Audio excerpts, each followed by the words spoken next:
Alright, so last time I made a video like this, I was making fun of index users. In that video, I compared index users to cringy PC Master Race gamers from like 2013. Now, I don't think it's completely fair to compare Quest users to the console users of that era. I think Quest users are much less annoying. However, there are some abysmal Quest takes out there, and even though Facebook fanboys are a lot harder to find, I've got to cover both sides, man. I've got to be fair. Alright, first up, a website did a top 10 list of the best VR headsets and gave the Quest 2 number 1. This guy comments, "The best product is hardly correct. The most affordable, yeah, I'd agree."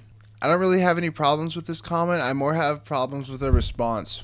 This guy writes that if the Quest 2 was priced at 1K like the Index, that it would still be better. So this is just absolutely delusional. To help this guy's case, I'm going to just assume with that money he's adding on every single additional attachment he can to the Quest 2. But even when you ignore the Index's superior comfort and superior sound, there are reasons that you'd want an Index over a Quest. Though the wire and the slight resolution decrease are downgrades, the increase in FOV is undeniable and you never have to worry about battery life. Now, a lot of people say, battery life doesn't matter, you can just get a battery pack. Wrong, that is incorrect. The battery drain during 120Hz mode on the Quest is so bad that a battery pack is pretty much a necessity at this point. And battery packs can't even be plugged in when you're using the Quest for PC VR.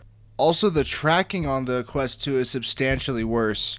Like, it's not bad, it's actually really good for the price, but there's a clear difference between Index and Quest 2. There are many competitive Hyperdash players planning on getting an Index for the superior tracking, so this take is just garbage. Even when you completely deck out the Quest 2, it still has pretty significant trade-offs with the Index. That being said, it's still the headset I recommend to people who are trying to get into VR. Anyway, moving on. This next guy says, "I know this is gonna ruffle some feathers, but I'm happy that the original Quest is being left behind for Resident Evil 4. Quest 2 exclusive, baby! As an early adopter, one of my biggest pet peeves is older technology holding back progress. I am happy to see that Oculus made this decision and didn't try to bring Resident Evil 4 to an outdated system that isn't capable of running it the way it should be." Bro, this one is so dumb it hurts. Oh my god. This guy responds, worried that this could set a precedent for buying a new headset every 2 years. The OP says back, "If Oculus keeps this pace up, it will definitely make more sense just to buy the new standalone every 2 years. I hope they can." What? This dude is literally sitting here hoping that he can be milked for more money. Why would you want this headset that's $400, $500 to go obsolete in less than 2 years? What's the point? And going back to where we started, I know there might be some performance issues with the original Quest and Resident Evil 4 since the original Quest is on some older hardware, but graphic settings have existed for a very long time. If they really wanted to make this an Oculus exclusive and not a Quest 2 exclusive, they could have. The next comment chain is also discussing Resident Evil 4. This Rift S user is mad that even though he just bought his Rift S, he's already being locked out of exclusives from his own platform. This dude responds, "You're literally butthurt for not being able to play a mobile game on your PC? What an entitlement." Bro, this take is just fucking terrible for multiple reasons. Number 1, referring to VR games as mobile games just because they are able to run on the first VR consoles is just dumb. Second, if they've already developed the framework of turning Resident Evil 4 into a VR game, that's most of the coding done. It would not be hard to port it to Rift S for the rest of their Oculus users.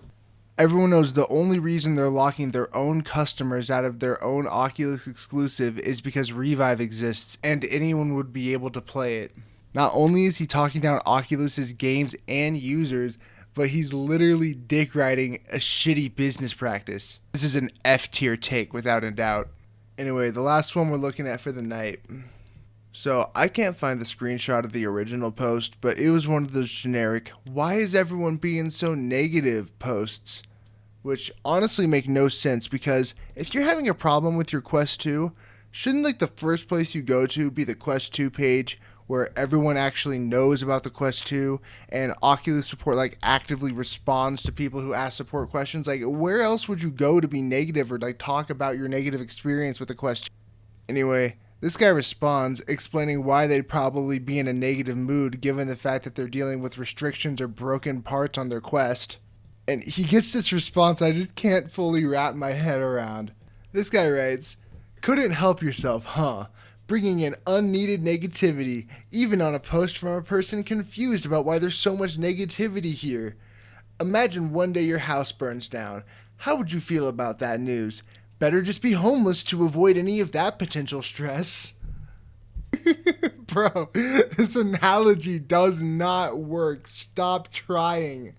And I will say, even though the Facebook hate is overblown, you can't even say that the hate for Oculus on Oculus pages is overblown when that's literally just the norm on every single page. On the Valve Index page, people are constantly pissed at Valve and the Index.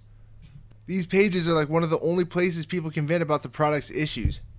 I totally get that you're trying to use this subreddit for something other than support because people post games and memes and videos on there.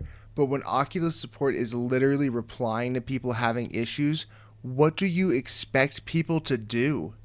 Alright, that's all I've got for this video today. Like I said, it was a lot harder to find bad takes from Quest fanboys than from Valve fanboys just because there's a lot less Facebook warriors out there. But I hope this was still entertaining. If you thought my opinions were dog shit, please leave a comment below and tell me exactly why. Otherwise, have a good night.